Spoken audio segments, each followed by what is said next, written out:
And a good evening to everybody out there who's watching us. Will Dupree here in the KXAN live studio, and we are beginning your live election night coverage here in Texas. And boy, do we have a lot to cover. So we want to jump right in on what we're following this evening, and we'll be covering a few bases, but let's start with what everybody has been voting on here across the state. These are the 14 constitutional amendments that every single registered voter in Texas has a chance to weigh in on during this election.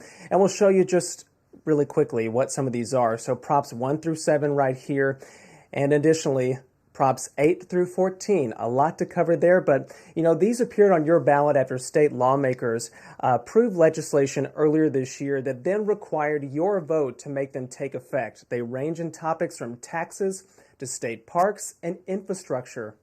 So joining us now to talk a little bit about some of these different proposals is our Capitol correspondent, Ryan Chandler. Ryan, you have a very busy night, but we appreciate you making time for us this evening. I appreciate that, Will. Thank you. We showed those that long list of constitutional amendments that people are voting on, and we'll find out soon what the results of those are. But I want to highlight just a few of them. We can't go into every single one point by point, but let's start with Proposition 4, and I'll bring back up that list again and just highlight what that is. You see that they're on your list. This is about that deal that was struck a little bit earlier this year to lower people's property taxes. Catch us up on what this proposal is exactly. This is definitely the headline proposal, especially the one that homeowners in particular are watching. This is the result of months of legislative work. It pushed us into two special sessions to get this on your ballot. And it's focused on property tax relief for a wide majority of homeowners. This would give you about $1,200 on average if you're a homeowner in Texas saved on your next property tax bill, and those savings will actually go into effect this year. It does a couple big things to lower that bill. The first thing is it raises the homestead exemption from $40,000 to $100,000. So if you have a $300,000 home, then you would get taxed on only $200 of that.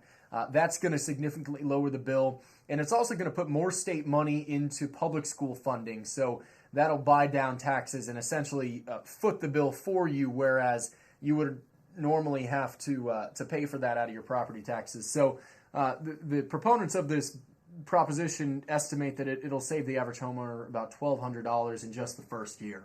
And again, we'll be awaiting those results. But Ryan, that deal that was struck took a lot of work to be able to get to and bring that to people's votes. It took two special sessions. Yeah, that's right. I mean, Governor Abbott, the Lieutenant Governor, and the Speaker of the House came into this session all the way back in January and agreed our number one priority is property tax relief. But they just didn't agree on how exactly to do it.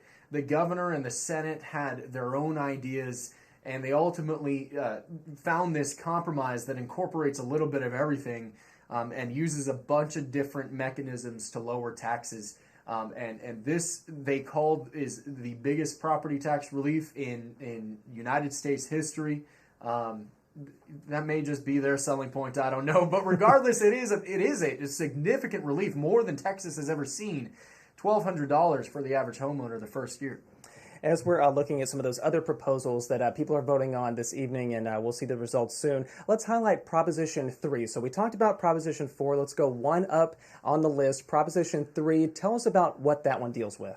This is kind of a tax cut, except it's not at all. It's the promise of a prohibition on the wealth tax.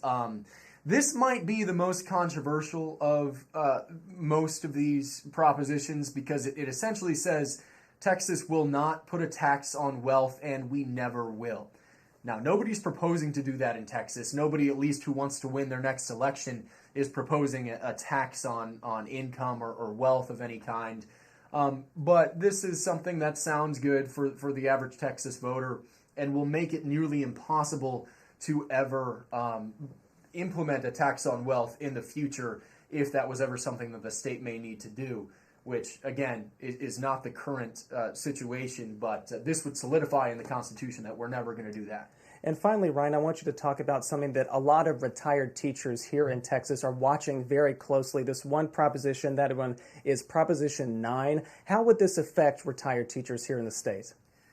You know, I was talking with one retired teacher who's been advocating for this proposition for months, who says he hasn't seen a penny difference in his pension check ever since he retired more than a decade ago.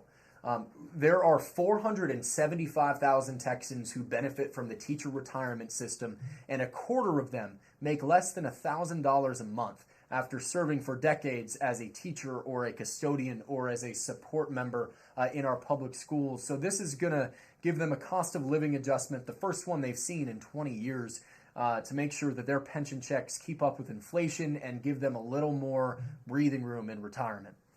A lot of teachers watching that one for sure. But Ryan, thank you so much for just highlighting at least those 3 in that list of 14 that you're following very closely, each one of those this evening. Tell us about the work that you're going to be doing now then when you leave our little live studio here. Well, we'll be live all night, all across the state, tracking these returns, which we should be getting any minute now. You know, one thing to keep in mind in elections like this is that the early vote is often decisive. We should be able to tell whether these propositions are going to pass or fail just with the early vote. And historically, almost all of them pass. There have been about 700 constitutional amendments proposed in Texas history. More than 500 of them have passed. So these all have very good odds. There's also, though, a lot of big elections across the state. The mayor of Houston, we just got the early vote return for that. Senator John Whitmire has a big lead there. But not one that can avoid a runoff. So we'll be tracking all these and bringing you live updates on KXAN and the CW all night. And that is our Capitol correspondent, Ryan Chandler. And Ryan, I'm going to send you on your way because I know you got a lot of work to do. So we appreciate you just dedicating this little bit of time on some of these propositions you're following this evening. We appreciate it. Always happy to be here, Will. I appreciate it. All right, everybody. I'm going to let Ryan go so that he can continue his reporting. See you later, Ryan. And we will follow the race that he just mentioned there just a few moments ago. The largest city here in Texas is deciding who will become its next leader. And let's get into that one just a little bit. The Houston mayoral race has 17 candidates and 1 write-in candidate, so a wide field there. Here they all are listed in alphabetical order. However, the 2 candidates who appear most likely to succeed Mayor Sylvester Turner in office are longtime Democratic lawmakers. They are State Senator John Whitmire and Congresswoman Sheila Jackson Lee. Now, a winner will need to obtain 50% of the vote to win that race. Without clearing that threshold, though, the race will then head to a runoff. If a runoff is needed, that will be held on December 9th. So we'll be watching that one closely.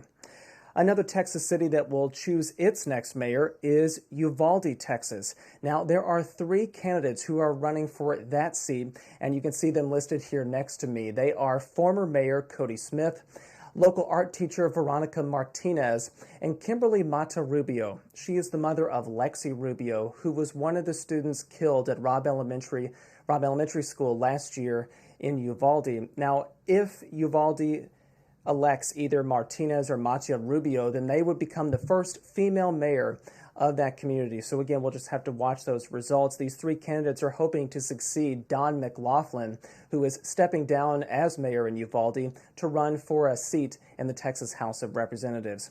And we want to send you up to North Texas now. Voters there are deciding who will succeed former State Representative Bryan Slaton. This is file video of him in the House chamber. Now, the Texas House voted unanimously in May to expel the Republican after allegations arose he had an inappropriate sexual relationship with a 19-year-old staff member.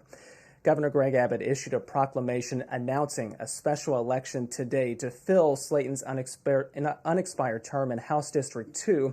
There is a pretty crowded field for this seat, including 5 Republicans and 1 Democrat. Now, most of the endorsements and the money have poured in for 2 people. That's Jill Dutton and Brent Money. Dutton is the former president of the Republican Women of Van Zant, while Money is a Greenville attorney who previously served in the city council there. So stay with us as we track now that one. Finally, we want to turn back here close to home. Voters are deciding on 2 bond propositions totaling millions of dollars here in Travis County. and we'll show you those two propositions now, props A and B. Our digital reporter, Sam Stark, is at a watch party this evening, and we want to bring him into this conversation now. So, Sam, we appreciate you being here and standing by for us. Tell us about where you are and how people are feeling about some of these two bond propositions in Travis County. Yeah, not a problem, Will. Thanks for having me. As you can see, people are filling. We're at the Shoal Creek Saloon in downtown Austin. The event starts at 7:30, so people are slowly trickling in, but it's getting pretty full here. And the sentiment among everyone that is here is that they are hopeful Travis County voters will pass this bond election. Now, Sam, you again mentioned those two bond propositions. What is it that Travis County is wanting voters to approve here? So, as you said, it's millions of dollars. Both of the bonds actually add up to $500 million. So Travis County voters approved that tonight it'll be the most expensive bond package in the county's history. But they both are aiming at supporting growth in the region. So Proposition A has a number of projects that are going to build, improve, and maintain roads in Travis County, all over Travis County.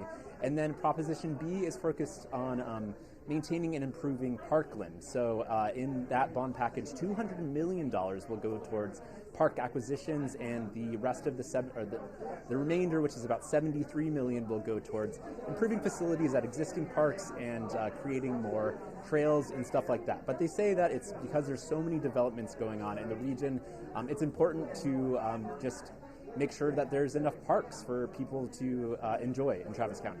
I'm noticing some of the crowd back there behind you. There are a few of the Travis County commissioners at the watch party, so they're obviously hopeful that this will pass. But Sam, thank you so much for your reporting, and we'll be following you tonight as you're looking at the results for those two bonds there. Not a problem. Thanks so much, Will. All right, everybody, that is our digital reporter, Sam Stark, tracking again those two bond propositions in Travis County. I want to point you to one thing really quickly. If you head to our website right now, we have a website and a web page dedicated to election results this evening, and already numbers are coming in. So we want to highlight a few of those. Right here when you go to the page, there are the Texas constitutional amendments that are on the ballot, and a number of them are getting the numbers in at this point too. You can see right there, Texas Proposition 1, the right to farm and ranch. At this point, again, numbers are early coming in, but it looks like it might pass at this early juncture. And as we scroll down the list there, Ryan Chandler, our Capitol correspondent, highlighted the Texas Proposition 3 and 4. This is the prohibiting the wealth tax, and Proposition 4 there, which is the property tax relief deal that the legislature struck a little bit earlier this year. At this time, it looks like both measures are on track to pass. Pretty wide margin there for Proposition 4. If you see right here, almost 83% of the vote in so far in favor of Texas Proposition 4. As we just scroll down the list here, you can see the other Texas propositions. Again, these are the constitutional amendments that every registered voter in Texas has a chance to weigh in on during this election. There's 8, 9, 10, 11, 12, 13, and 14. This is the other race we mentioned there. Again, the Houston mayoral race. These are some of the early voting figures that have come in so far. State Senator John Whitmire topping the list at this point, capturing about almost 44% of the vote. But Sheila Jackson Lee is in second at this time with 35, almost 36% of that early vote total. So again, there are so many different races we're tracking. Here is House District 2 to fill that unexpired term in North Texas, vacated by the expelled Representative Brian Slayton. No numbers coming in just there, but we will be updating that as soon as more details come in and some of those early figures are shared in our system. Travis County's Props A and B, which are those two bonds for roads and parks. There's a pretty wide margin at this time with the early vote count coming in that they might pass. If you want to head to this web story, we will be updating it moment by moment with all the latest numbers. There's the election results. It's on our homepage right now at KXAN.com. We appreciate you so much joining us this evening as we've been kind of talking about some of the key races that we're following this evening as we look live. at downtown Austin at the Capitol there. A number of the constitutional amendments, all of them in fact, all 14, started as bills and pieces of legislation that were passed earlier this year. And of course, they need your vote now to take effect, everything from taxes to state parks and different infrastructure initiatives. So we'll just have to see where those end up. But you can follow us here at KXAN as we continue to monitor those latest numbers coming in. Our website will be the resource for you, so go to KXAN.com. Also, keep your phone handy. The KXAN News mobile app will send out any kind of push alerts once we learn about which races are called, and some of those very well may happen momentarily. So keep your phone handy if you'd like to keep up with some of those latest results and some of those key races that we're tracking tonight. So once again, I'm Will Dupree here in the KXAN live studio. I will send you again to our website and our mobile app for the latest updates on the elections this evening. But for now, we're going to wrap up this live stream and hope you all enjoy the rest of your Tuesday evening. We appreciate you joining us so far, and we want to thank Ryan Chandler and Sam Stark for taking a little bit of time in their evening to give you a sense about what they're following and what they're seeing out there so far. So please give them a follow, too, on social media because they'll be posting updates there. I'm Will Dupree in the KXAN live studio. Thanks again for watching. We will see you back here at another time. Hope you all enjoy the rest of your election night. Take care.